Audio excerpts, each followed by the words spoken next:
ನಮಸ್ಕಾರ ಸರ್. ನಾನು ಮೊನ್ನೆ ನ್ಯೂಸ್ ಪೇಪರ್ ಓದಿದೆ, ಮಿನಾಕ್ಸಿಡಿಲ್ ಯೂಸ್ ಮಾಡಿದ್ರೆ ಮಕ್ಳಿಗೆ ತೊಂದರೆ ಆಯ್ತಂತೆ, ಮಿನಾಕ್ಸಿಡಿಲ್ ಯೂಸ್ ಮಾಡಿದ್ಮೇಲೆ ಕಣ್ಣಲ್ಲಿ ಸೈಡ್ ಎಫೆಕ್ಟ್ಸ್ ಬಂತಂತೆ. ಇದು ಎಷ್ಟರ ಮಟ್ಟಿಗೆ ನಿಜ ಅಂತ ಈ ಥರ ಪ್ರಶ್ನೆಗಳು ಕೇಳಿಬರ್ತಾ ಇದೆ. ಇದನ್ನು ಉತ್ತರ ಕೊಡಿಸೋಕ್ಕೆ ನಾನು ಡಾಕ್ಟರ್ ವೆಂಕಟರಾಮ್ ಮೈಸೂರು, ಚರ್ಮರೋಗ ತಜ್ಞ, ಕೂದಲು ತಜ್ಞ, Venkat centre for aesthetic health, Banashankari, Vijayanagar, Bangalore.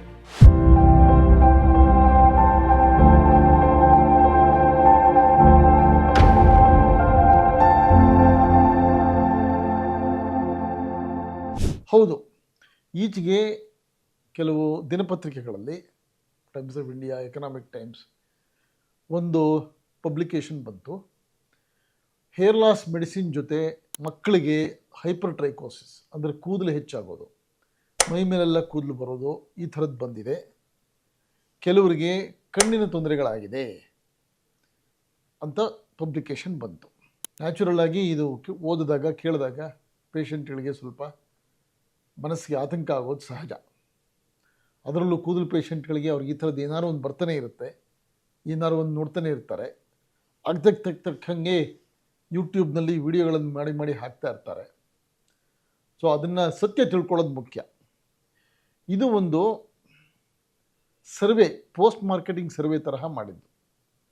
WHO ವಿಜಿಬೇಸ್ ಅಂತ ಒಂದು ಅಡ್ವರ್ಸ್ ಡ್ರಗ್ ಇರಾಪ್ಷನ್ಸ್, ಅಂದರೆ ಯಾವುದೇ ಔಷಧಿಗೆ ಸೈಡ್ ಎಫೆಕ್ಟ್ ಆದರೆ ಅದನ್ನು ರಿಜಿಸ್ಟರ್ ಮಾಡೋದೊಂದು ಡಾಟಾಬೇಸ್ ಇದೆ, ವಿಜಿಬೇಸ್ ಅಂತ. ಅದರಿಂದ ತೆಗೆದು ಅದನ್ನು ಸ್ಟಡಿ ಮಾಡಿ ಪಬ್ಲಿಕೇಶನ್ ಮಾಡಿರೋದು. ಈ ಪಬ್ಲಿಕೇಶನ್ ನಿಮಗೆ ಕಾಣಿಸ್ಬೋದು, ಆರ್ಕೈವ್ಸ್ ಆಫ್ ಡರ್ಮಟಲಾಜಿಕಲ್ ರಿಸರ್ಚ್, ಅದರಲ್ಲಿ ಪಬ್ಲಿಷನ್ ಆಗಿದೆ. ಇದು ಏಮ್ಸಿಂದ 3 ಜನ ಡಾಕ್ಟರ್ಗಳು ಮಾಡಿರೋದು. ಆ ಟೈಟಲ್ ನಿಮಗೆ ಕಾಣಿಸುತ್ತೆ. ಅದರಲ್ಲಿ ಏನು ಗೊತ್ತಾಯ್ತಪ್ಪ ಅಂತಂದರೆ, ಆ ವಿಜಿಬೇಸಿಂದ ತೆಗೆದಾಗ ಹೆಚ್ಚು ಕಡಿಮೆ 2664 ಮಕ್ಕಳಲ್ಲಿ ಕೂದಲು ಹೆಚ್ಚಾಗೋದು ಕಂಡುಬಂತು. ಸುಮಾರು 25 ಐ ಸೈಡ್ ಎಫೆಕ್ಟ್ಸ್ ಕಂಡುಬಂತು. ಆ 2664ರಲ್ಲಿ 45 ಪೇಷಂಟು 2 ವರ್ಷಕ್ಕಿಂತ ಕಡಿಮೆ ಮಕ್ಕಳು. ಅವ್ರಿಗೆ ಯಾಕೆ ಕೂದಲು ಬರಬೇಕು, ಅವ್ರಿಗೆ ಯಾಕೆ ಮಿನಾಕ್ಸಿಡಿಲ್ ಹಾಕಬೇಕು? ಅದರಲ್ಲಿ 22% ಅವ್ರ ತಾಯಿ ಯೂಸ್ ಮಾಡ್ತಾಯಿದ್ರು, ಹಾಗಾಗಿ ಮಕ್ಕಳಿಗೆ ಎಕ್ಸ್ಪೋಜರ್ ಆಯಿತು. ಇನ್ನು 44%ಗೆ ಆಕ್ಸಿಡೆಂಟಲ್ಲಾಗಿ ಅವ್ರು ಹೆಚ್ಕೊಂಡ್ಬಿಟ್ಟಿದ್ದು, ಅದರಿಂದ ಬಂದಿದ್ದು. ಇನ್ನು 33%ಅಲ್ಲಿ ಕಾರಣ ಗೊತ್ತಾಗಲಿಲ್ಲ. ಇದನ್ನು ನೀವು ನೋಡಿದ್ರೆ, ಮಿನಾಕ್ಸಿಡಿಲ್ ಹಚ್ಕೊಂಡಾಗ ಕೂದಲು ಬರುತ್ತೆ, ಅದು ಗೊತ್ತಿರೋದು, ಅದಕ್ಕೋಸ್ಕರನೇ ಅದನ್ನು ಯೂಸ್ ಮಾಡೋದು, ಅದು ಹಚ್ಕೊಂಡಾಗ ಕೂದಲು ಬರಲಿ ಅಂತ. ಎಲ್ಲೆಲ್ಲೋ ಮೈ ಮೇಲೆಲ್ಲ ಹಚ್ಕೊಂಡ್ರೆ ಕೂದಲು ಬಂದೇ ಬರುತ್ತೆ, ಯಾಕೆ ಬರದೇ ಇರುತ್ತೆ? ಚಿಕ್ಕ ಮಕ್ಕಳಿಗೆ ಅದನ್ನು ಹಚ್ಚಬಾರ್ದು, ಅವ್ರು ಅದನ್ನು ಹಾಕ್ಕೋಬಾರ್ದು. ಪ್ರೆಗ್ನೆಂಟ್ ವುಮನ್ ಅದನ್ನು ಯೂಸ್ ಮಾಡಬಾರ್ದು. ಇದು ವಾರ್ನಿಂಗು ಕ್ಲಿಯರ್ ಆಗಿ ಬಾಟ್ಲಿನಲ್ಲಿದೆ. ಸೊ ಹಾಗಾಗಿ ಮಕ್ಕಳು ಅದನ್ನು ಹಚ್ಕೊಂಡ್ರೆ ಆಕ್ಸಿಡೆಂಟಲ್ ಆಗಿರ್ಬೋದು, ಅಥವಾ ತಾಯಿ ಹಚ್ಕೊಂಡು ಅವರಿಂದ ಕಾಂಟ್ಯಾಕ್ಟ್ ಬಂದಿರ್ಬೋದು, ಅಥವಾ ಪ್ರೆಗ್ನೆನ್ಸಿನಲ್ಲಿ ಅವ್ರು ಯೂಸ್ ಮಾಡಿರ್ಬೋದು. ಈ ಥರ ಸೈಡ್ ಎಫೆಕ್ಟ್ ಆಗೋದು ಎಕ್ಸ್ಪೆಕ್ಟೆಡ್ಡೇ, ಅದು ಗೊತ್ತಿರೋ ವಿಷಯನೇ, ಅದರಲ್ಲೇನು ಹೊಸದಲ್ಲ. ಆದರೆ ಹೊಸದು ಏನಪ್ಪ ಅಂದರೆ, ಈಚೆಗೆ ಹಲವಾರು ದೇಶಗಳಲ್ಲಿ ಮಿನಾಕ್ಸಿಡಿಲ್ ಓವರ್ ದಿ ಕೌಂಟರ್ ಸಿಗ್ತಾ ಇದೆ. ಆನ್ಲೈನ್ ಪ್ಲ್ಯಾಟ್ಫಾರ್ಮ್ಸಲ್ಲಿ ಅದನ್ನು ಆರ್ಡರ್ ಮಾಡ್ಬೋದು. ಮುಂಚೆ ಅದು ಪ್ರಿಸ್ಕ್ರಿಪ್ಷನ್ ಐಟಮ್ ಇತ್ತು. ಸೊ ಈಗ ಅದು ಸಿಗೋದು ಸುಲಭವಾಗಿದೆ. ಜನಗಳು ತಾವೇ ಅದನ್ನು ತೊಗೊಂಡು ಹಚ್ಕೊಳ್ಳೋಕೆ ಶುರು ಮಾಡಿದ್ದಾರೆ. ಎಷ್ಟು ಸತಿ ಡಾಕ್ಟ್ರ್ ಹತ್ರ ಹೋಗೋದೇ ಇಲ್ಲ, ಚರ್ಮರೋಗ ತಜ್ಞರ ಹತ್ರ ಹೋಗೋದೇ ಇಲ್ಲ, ತಾವೇ ಆರ್ಡರ್ ಮಾಡ್ಕೊಳ್ತಾರೆ. ಅಥವಾ ಡಾಕ್ಟ್ರು 1 ತಿಂಗಳು ಹೇಳಿದ್ರೆ 1 ವರ್ಷ ಹಚ್ಕೊಳ್ತಾರೆ. 1 ml ಹೇಳಿದ್ರೆ 2 ml ಹಚ್ಕೊಳ್ತಾರೆ. ನಾನೊಂದು ಪೇಷಂಟ್ ಇತ್ತು, ಅವ್ರಿಗೆ 1 ml ಬೆಳಗ್ಗೆ, 1 ml ರಾತ್ರಿ ಅಂತ ನಾನು ಹೇಳಿದ್ದು. 60 ml ಅಂದರೆ 30 ದಿವಸಕ್ಕೆ ಬರಬೇಕು. ಅದನ್ನು ಅವ್ರು 1 ವಾರಕ್ಕೆ ಮುಗಿಸಿದ್ರು. ಹೀಗೆ ಹಚ್ಕೊಂಡ್ರೆ ಸೈಡ್ ಎಫೆಕ್ಟ್ ಆಗದಿರುತ್ತೆ, ಇನ್ನೇನಾಗುತ್ತೆ? ಅದೇ ಥರ ಚಿಕ್ಕ ಮಕ್ಕಳಿಗೆ ಹಾಕಬಾರ್ದು, ಕಣ್ಣು ಹತ್ರ ಜಾಸ್ತಿ ಹಾಕಬಾರ್ದು ಅದನ್ನು. ಇದೆಲ್ಲ ಗೊತ್ತಿರೋ ಸೈಡ್ ಎಫೆಕ್ಟ್ಸು.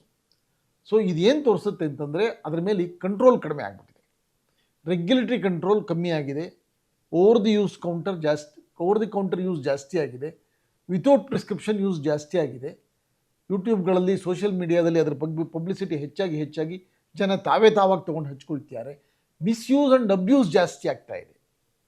ಹಾಗಾಗಿ ಈ ಸೈಡ್ ಎಫೆಕ್ಟ್ಸ್ ಬಂದಿರೋದು. ಮಾಮೂಲಿಯಾಗಿ ಯೂಸ್ ಮಾಡೋರು ಅದಕ್ಕೇನು ಯೋಚನೆ ಮಾಡಬೇಕಾಗಿಲ್ಲ. ಇದು ಮೊದಲನೇ ವಿಷಯ. ಎರಡನೇ ಭಾಗ, ಐ ಸೈಡ್ ಎಫೆಕ್ಟ್ಸ್.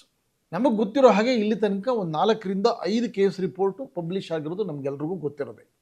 ಇದು ಸುಮಾರು 2011 2012ರಿಂದ ಐ ಸೈಡ್ ಎಫೆಕ್ಟ್ಸ್ ಇದೆ ಅಂತ. ರೆಟಿನೋಪತಿ, ಕಣ್ಣಿಗೆ ಕಾಣಿಸೋದು ಕಡಿಮೆ ಆಗೋದು, ವೀನಸ್ ಅಕ್ಲೂಷನ್, ಇದೆಲ್ಲ ರೇರ್ ಕೇಸ್ ರಿಪೋರ್ಟ್ಸ್ ಬಂದಿತ್ತು.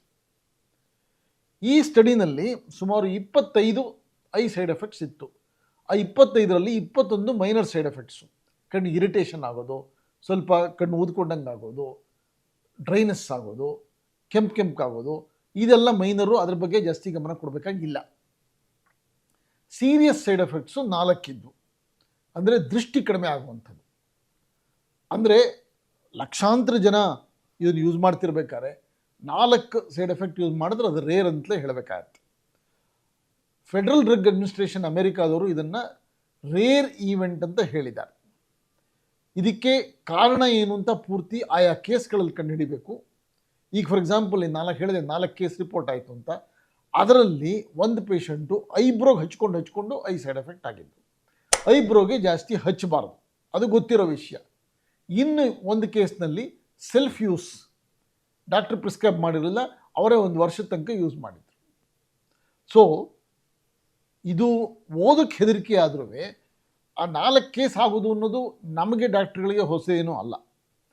ಅದು ಇರೋ ಸೈಡ್ ಎಫೆಕ್ಟ್ಗಳೇ. 2011ರಲ್ಲಿ 12ರಲ್ಲಿ 24ರಲ್ಲಿ 25ರಲ್ಲಿ ಹೀಗೆ ಕೇಸ್ ರಿಪೋರ್ಟ್ಗಳು ಪಬ್ಲಿಷ್ ಆಗಿದ್ದು. ಇಲ್ಲಿ ನೀವು ಅದು ಕೇಸ್ ರಿಪೋರ್ಟ್ ಕಾಣಿಸ್ಬೋದು, ಇಲ್ಲಿ ನಾನು ಹಾಕಿದ್ದೀನಿ ಅದನ್ನು. ಸೊ ಇದರ ಅರ್ಥ ಏನು ಅಂತಂದರೆ, ಮಿನಾಕ್ಸಿಡಿಲ್ಲು ಲೋಷನ್ ಹಚ್ಕೊಳ್ಳೋದು ಮಾತ್ರಕ್ಕೆ ಅದು ಯಾರು ಬೇಕಾದ್ರೂ ಹಚ್ಕೋಬೋದು, ಹೇಗೆ ಬೇಕಾದ್ರೂ ಹಚ್ಕೋಬೋದು, ಎಲ್ಲಿ ಬೇಕಾದ್ರೂ ಹಚ್ಕೋಬೋದು, ಎಷ್ಟು ಬೇಕಾದ್ರೂ ಹಚ್ಕೋಬೇಕು ಅಲ್ಲ. ಅದು ಡಾಕ್ಟ್ರ್ ಮೂಲಕನೇ ಬರಬೇಕು. ಡಾಕ್ಟ್ರ್ ಪ್ರಿಸ್ಕ್ರೈಬ್ ಮಾಡಿದಾಗಲೇ ಹಚ್ಕೋಬೇಕು. ಡಾಕ್ಟ್ರ್ ಹೇಗೆ ಹೇಳ್ತಾರೋ ಹಾಗೇ ಹಚ್ಕೋಬೇಕು. ಅದು ಡ್ರಗ್ಗು, ಅದು ಕಾಸ್ಮೆಟಿಕ್ ಅಲ್ಲ. ಅದು ಎಲ್ಲರೂ ತಿಳ್ಕೊಬೇಕಾಗಿರೋದು. ಈಗ ಸಮ್ಮರಿಯಾಗಿ ಹೇಳಬೇಕು ಅಂತಂತಂದರೆ, ಮಕ್ಕಳಲ್ಲಿ ಕೂದಲು ಬರುತ್ತೆ, ಮಕ್ಕಳಿಗೆ ಸೈಡ್ ಎಫೆಕ್ಟ್ ಆಗೋದು ಅನ್ನೋದು ಗೊತ್ತಿದ್ದ ವಿಷಯ. ಮಕ್ಕಳಿಂದ ದೂರ ಇಡಿ, ಅವ್ರಿಗೆ ಅದನ್ನು ತಾಗಿಸ್ಬೇಡಿ, ನೀವೇ ಯೂಸ್ ಮಾಡಬೇಡಿ, ಪ್ರೆಗ್ನೆನ್ಸಿನಲ್ಲಿ ಯೂಸ್ ಮಾಡಬೇಡಿ. ಇದು ಮೆಸೇಜು, ಇದು ಎಲ್ರಿಗೂ ಗೊತ್ತಿರೋ ವಿಷಯ. ಇದು ವಾರ್ನಿಂಗು ಬಾಟ್ಲ್ ಮೇಲೂ ಬರೆದಿದೆ. ಐ ಸೈಡ್ ಎಫೆಕ್ಟ್ಸು ತುಂಬ ರೇರು. ಆದ್ದರಿಂದ ಅದನ್ನು ಡಾಕ್ಟ್ರ್ ಹೇಳಿದಾಗ ಮಾತ್ರ ಯೂಸ್ ಮಾಡಿ.